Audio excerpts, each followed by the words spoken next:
Jule Jule, Namaste, hello, and welcome back to the second session of Simple Interest and Compound Interest series. And this time we look at some applications using the formula and using some insights to maybe come to the answer quickly and think of it as a shortcut. Okay? So let's get started. I hope you remember your formula and the form from the previous class. If you haven't gone through that, please go through that. Or remember, this is the basic formula that amount is equal to principal into in the bracket 1 plus n into r upon 100, right? Or just the interest is nrp upon 100, right?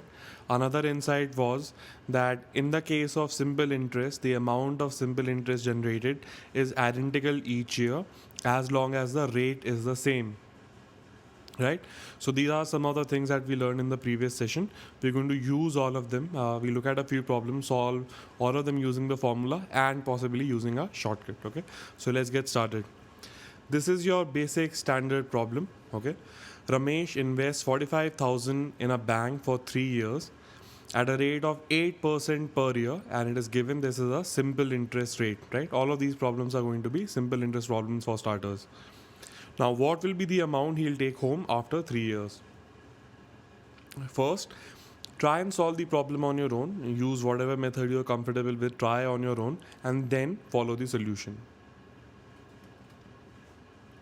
Okay, so I hope you had a crack at it.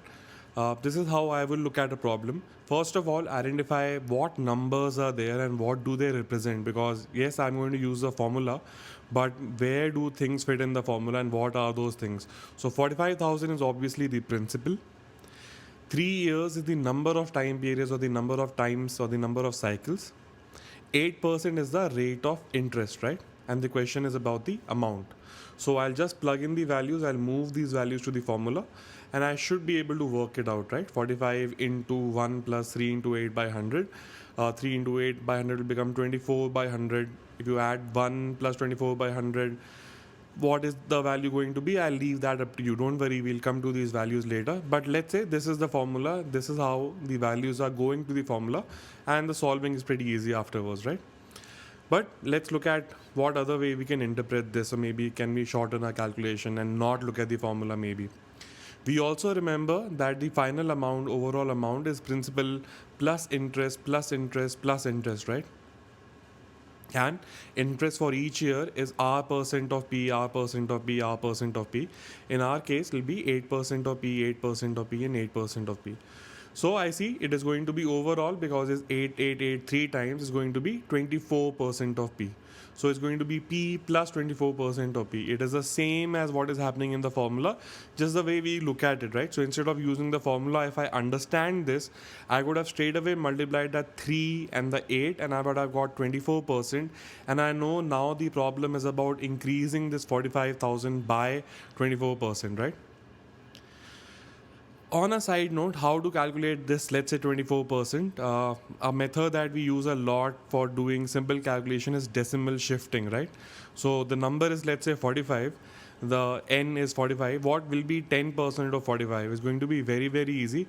You just put a decimal, right? You shift the decimal. Let's say it was 45.0. This point shifts one side to the left and it becomes 4.5. Similarly, let's say I've had to find 1%, my decimal would shift 2 points, so it will become 0.45. You can use a calculator and calculate 10% of 45, or use your formula and calculate 10% of 45. You'll see that's how it works. A decimal point gets shifted, especially in case of 10% or let's say 1%, right? Similarly, 20% of 45 should have been fairly easy. 2% of 45 will be 20% of 45 is 9, so therefore 2% of 45 will be 0.9, right? So 4% will be 1.8. So 20 plus 4, I can get 24% that way, or I can simply do 24 by 100. These are just some ways people think of percentages and using decimals to calculate quickly sometimes, right? So this is one of the possible ways of doing it. Another interpretation or visualization that we want to come to is that, let's say if I don't solve the value at p plus 24 by 100 of p, if I take one step further, I can rewrite the equation as amount is equal to p into 124 by 100. Yeah, I hope this step is clear to everyone. I'm not covering this step right now, but if you can think of it, it's P is going to be 100 by 100 P. So 100 by 100 P plus 24 by 100 P gives you 124 by 100 of P, right? This point of view or this way of looking at it by using 124 by 100 as a multiplying factor will be very very easy if you go through the percentage sessions also. Otherwise the concept is still there, but it's just that if you go through those sessions in detail and understand this idea, the speed will be even more, right? So my amount is going to be 45 into 124 by 100. Another way of looking or understanding is principal has been increased by 24% after 3 years, right? So 45 into 124 by 100. Another step that I'll do is, which is very very easy, I'm just cancelling out the numbers and I get 31 by 25, right? Again, those of you who have done multiplying factors in percentages and variations, this would be very very familiar. If you haven't done, this is a way of looking at it. 45 into 31 by 25 is the same as increasing it by 24% or finding 124% of that thing, right? So this point of view will repeat a lot, especially in ratios, percentages, averages, arithmetic, data interpretation, etc., right? We will see what's the value of this using interpretation in a minute, right?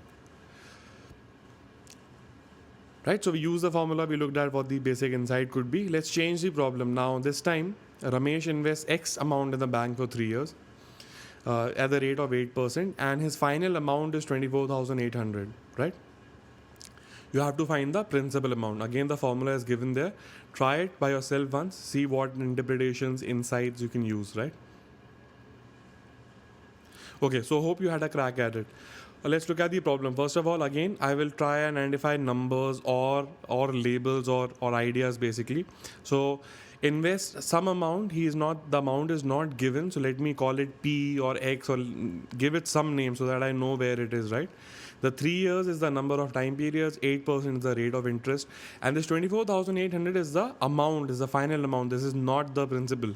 So this is the first way of looking at a problem. First, you have to identify what values are there and what do they represent. Then you move these values to the formula. This should be fairly easy. 24,800 goes into the amount, X goes into the principal, 3 and 8 go into the rate and the number of time periods. Now, again, solving the problem I can leave to you, right? This should be fairly, it's a basic, simple equation. The other way, if I want to go faster about it, I remember that the way of looking at this 3 years and 8% growth was also that the principal has increased by 24%, or the multiplying factor for principal is 124 by 100, or we saw it could be 31 by 25. So I know that there is X or the principal amount that into 31 by 25 gives me the final amount, right? Because that's what we did in the previous question.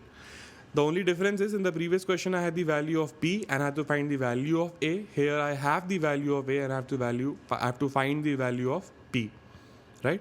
All I have to do is switch these multiplying factors to the other side, cross multiply both sides, and you get X is equal to 25 by 31 or 24,800, right? Find it out what the value is, should be fairly easy, right?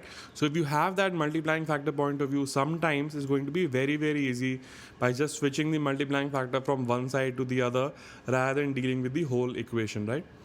Just to build speed, let's try one more case of the same thing, right? A sum of money is kept at a rate of 5% per year, becomes 600 after 4 years. Once again, the principal is not given, so we'll assume a variable for it. We'll call it P or X or something. 5% is the rate and 4 years is the number of time periods and 600 is the final amount, right? So I can use the formula, but this time we'll straight away go to the shortcut or the interpretation. I know that amount is going to be the principal into 120 by 100. Now where did I come to this 20%? Straight away I did 5% into 4, that means an overall increase of 20%, right? An increase of 20% means principal plus 20% of the principal, that would have eventually resulted in 120 by 100. If you want to come to this 120 by 100 or 6 by 5 very very quickly, once again I recommend please go through the percentage session so that this becomes faster and easier. Otherwise, we're still using all basic mathematics steps so far, right?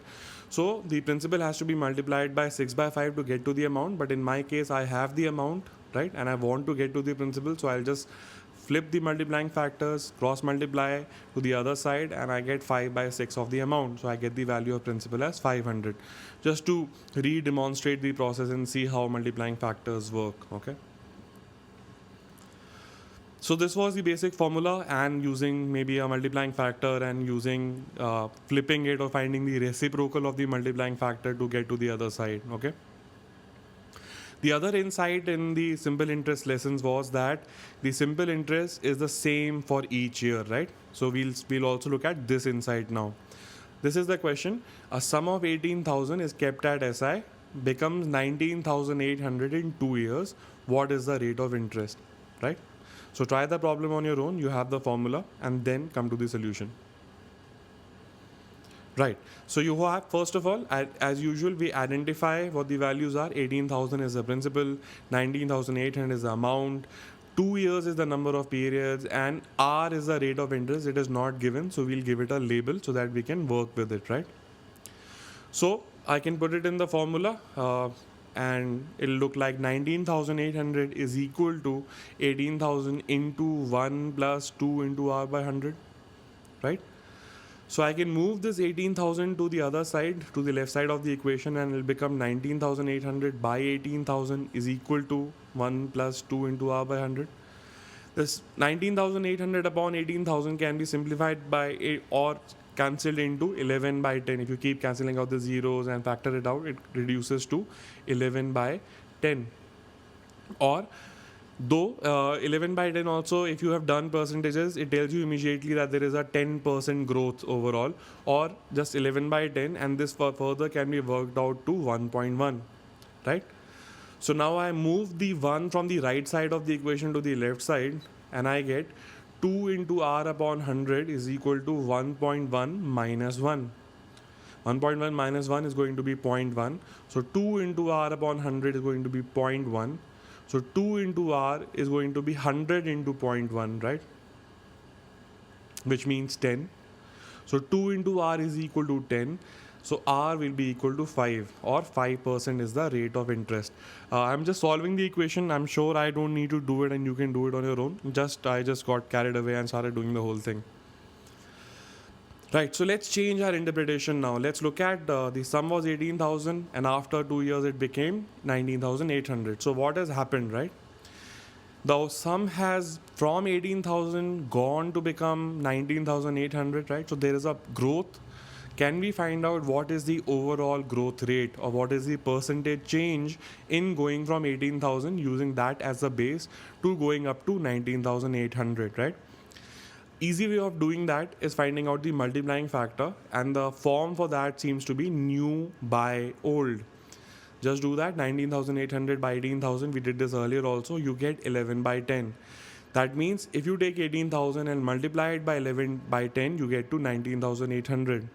Now, what does this multiply by 11 by 10 mean? Multiplying by 11 by 10 means a growth of 10%, right? Why? Because 11 by 10, can it be rewritten as 110 by 100? 110 by 100 means an increase of 10%, right? Or think of, use a variable x and try and increase it by 10%. You will do x plus 10 by 100 of x, right? If you take out the x common, you get x into 1 plus 10 by 100, which becomes 110 by 100. We have done this over and over again, right? Again, please go through the percentage session for an easy understanding here. Anyway, so this is the 10% growth rate. So overall, the principal has grown by 10% in 2 years. I know in simple interest, every year, if the rate is R%, 2 years is going to be 2R%, and 3 years is going to be 3R%. Or every year the interest percent is the same. So if in 2 years it is 10%, in 1 year it is going to be 5%, right? So my answer becomes 5%.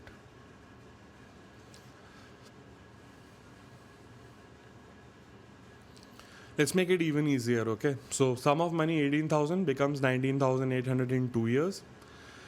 What is the interest generated, right? That will be the difference between the amount and the principal. So I know that 19,800 minus 18,000 is the interest generated.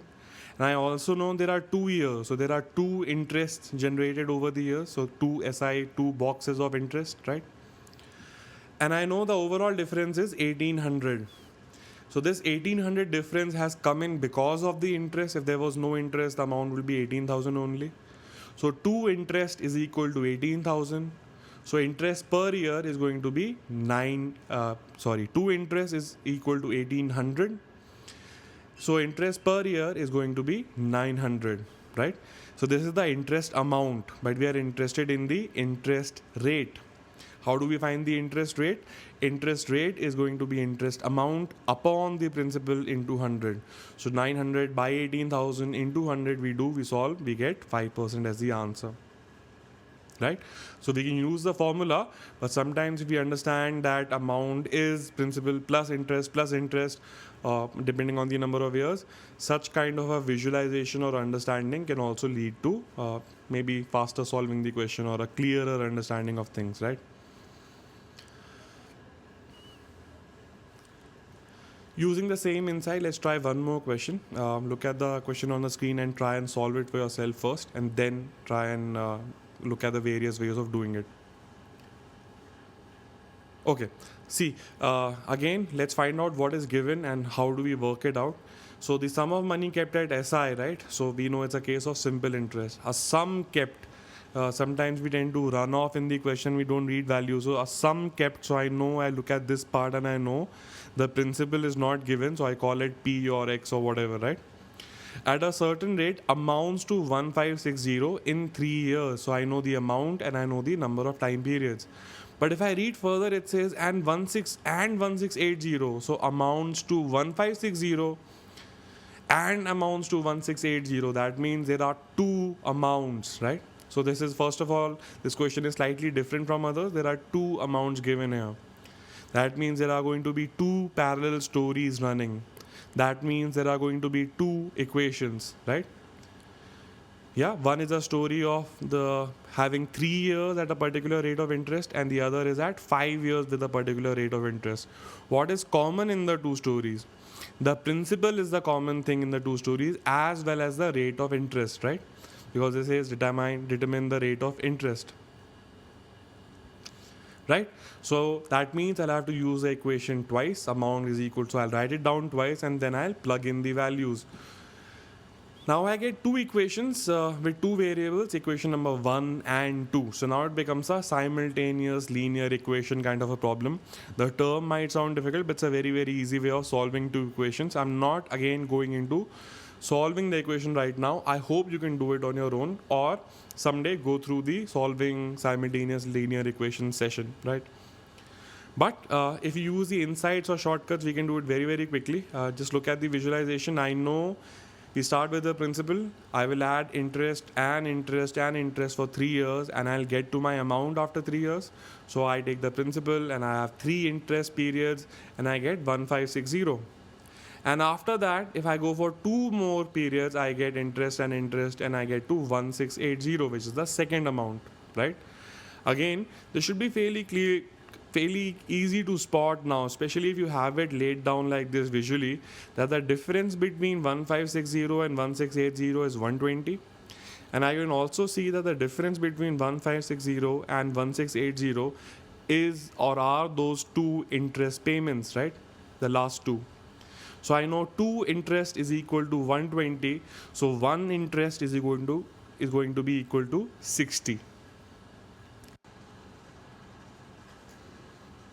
Okay, so once we have figured that out, the rest of it should be fairly easy, right? I know interest is 60, 60 and 60, and I know this 1560 is principal plus interest plus interest plus interest. So 1560 minus 60 minus 60 minus 60, or 1560 minus 180 will give you the principal. The principal then becomes 1380. The question is not yet complete. The question was, what is the rate of interest, right? That calculating I leave to you. How do you calculate the rate of interest? It is interest upon principal into 100.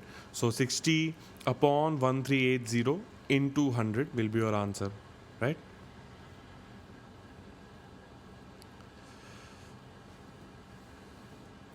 Okay, another very common problem, and also something that results in a kind of a formula that you can use if the problem shows up, right?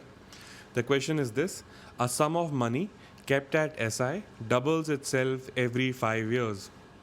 What is the rate of interest? Yeah, try it for a few seconds, maybe a minute, and then come to the solution.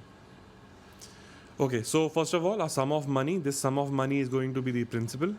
It is kept at SI, doubles itself every 5 years, right? So we'll use the formula, and the only information that is given in the question is that the sum of money doubles itself in every 5 years. So I know the number of time periods is 5, and I also know that amount is twice the principal, right? Sum of money doubles, that means the final amount is twice the principal, so amount is twice the principal. I have the formula, I can put this 2p in the formula, right? So I get 2p is equal to p into 1 plus nr upon 100. Why? Because amount is equal to 2p, right? And amount is also equal to p into 1 plus nr upon 100. So 2p is equal to p into 1 plus nr upon 100. The pp gets cancelled from both sides, so you can eliminate that. Also remove the bracket, so you get 2 is equal to 1 plus nr upon 100. Start solving, move the 1 to the other side, you get 2 minus 1, which is 1. So nr upon 100 is equal to 1, and then cross multiply both sides by 100 to remove the 100 from one side or move it to the other side. You get nr is equal to 100, right? We know now that n is 5, so I can say 5r is equal to 100 and r is equal to 20%. So I can find out the rate of interest. But if I do not put in that 5, even if I did not know that 5, I can come to a form of a sort which says nr is equal to 100. And when is that case? When the amount is doubling. So let's say if the amount was doubling in 8 years, your answer would be 8 into r is equal to 100. So r would have been 12.5%. Had the amount been doubling in 20 years, your answer would have been 20 into r is equal to 100. Your rate would have been 5%. So you can use it as a formula, though there is no need. We know we came to this formula using the original formula and observation only, but it can come in handy, especially if the problem is like this, stated like this. Noticing a pattern is half of mathematics, right? So what if the question was the sum of money kept at SI triples itself, right? Rewind back, use the same process and try and come up with a formula. I'm giving you the formula already. The answer would be nr equal to 200. Go back in the video, repeat the process. Instead of a is equal to 2p, put a is equal to 3p. Rest everything would be identical, and you will come to the form nr equal to 200. Now, between nr equal to 100 and nr equal to 200 also one can see a form or a pattern kind of a thing, right? Why? When it was doubling, when it was twice, it was nr equal to 100. When it is tripling, it is nr equal to 200. So can you guess what will be the form when the amount is quadrupling or becoming 4 times, right? If I just see the pattern, and I can see that will be nr equal to 300. Right? I hope you see the logic involved. Otherwise, also just noticing how we came to the formula is also good enough, and maybe using the formula when needed, right? Another way of looking at the same problem, using our insight that the interest is same for every year, there is a kind of arithmetic progression in the interest or the amount, right? So we start with P, and I know after 5 years it becomes 2P. And why has it become 2p? Because interest for 5 years was added to it, right? I can also see that the difference between 2p and p is 1p extra. So I know that these 5 interests put together is equal to 1p. So 5 interest or 5 simple interest or 5 into interest per year is equal to p. Therefore, interest is equal to 1 by 5 of p by cross multiplying the multiplying factor, moving the number from one side of the equation to the other. Interest is equal to 1 by 5 of p. Now, 1 by 5 can be rewritten as 20 by 100. Think for yourself. This 20 by 100 means 20%. Or once again, if you have done percentages and ratios and multiplying factors there, very, very easily 1 by 5, you straight away know without thinking too much that it's 20%. So interest is 20% of the principal per year. So what is the rate of interest? The rate of interest is 20%. So I hope this visualization helped, right? Now, this can be further used, and this is probably a very interesting application and the last question of this session. Using the same form, the question says a sum of money kept at SI doubles itself every 5 years, in how many years will it become 10 times the original? So now normally what you would do is you would plug it in the formula, get the value of R, and then use the R in a new formula by using A is equal to 10B, build two stories, etc., etc., right? So we're not using the formula, we're straight away going for the shortcut here. I know from the first half of the statement, the sum of money kept at SI doubles itself every 5 years. I know that 5 interest is equal to the principal, right? I mean, we know that going from P to 2P, it takes 5 interest. And in the question, I want to go from P to 10P, right? 1P is equal to 5 interest, so 9P will be equal to 9 interest, right? If that wasn't clear, let's try another visualization and put both of them together. So going from P to 2P, it takes 5 years, right? So to go from P to 10P, the difference is 9P, right? I know each P takes 5 years, 5 years of interest. So 9P, P is getting multiplied by 9. So 5 also gets multiplied by 9. It'll take 45 years, right? So this is a very short, fast, elegant way of solving this problem, at least without using the formula, where I would have to use at least the same equation 3 or 4 times, right? So I hope this made sense. Okay, that's about it. The last question wraps it up all. We looked at the formula and we looked at using the insight. Do not undermine the formula. Another way of thinking could be that if you were simply using the formula, you wouldn't have to think in different ways, and any kind of question can eventually be solved by the formula. So, do use the formula well and understand it well. But a lot of time, insights and shortcuts can greatly and drastically reduce your time. Do work on your basics, ratios, and percentage skills also. Right? See you soon. Next session will be on compound interest problems and analysis. Thank you.